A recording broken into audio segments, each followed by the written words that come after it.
నా బిడ్డను మాయం చేసిరు నాయన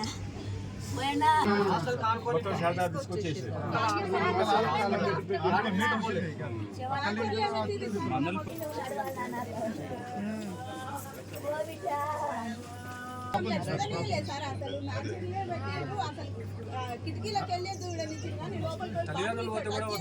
కానీ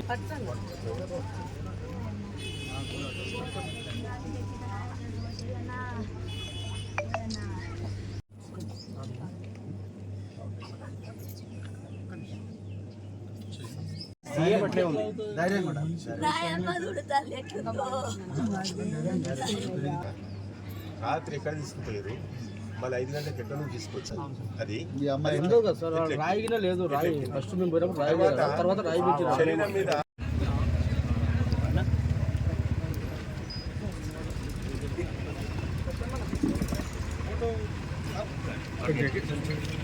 సంక్షేమ శాఖ మంత్రి లేకుండా ఉన్న రాష్ట్రం ఏదైనా ఉందంటే తెలంగాణలోనే. జీవితాలు బాగుపడతాయి, తమ పిల్లల జీవితాలు బాగుపడతాయని చెప్పేసి స్కూల్లో ఇట్లా జరిగితే ఊకుంటారా? మీరు మీ పిల్లలు చదివే ఢిల్లీ పబ్లిక్ స్కూల్లో చదివితే ఊకుంటారా?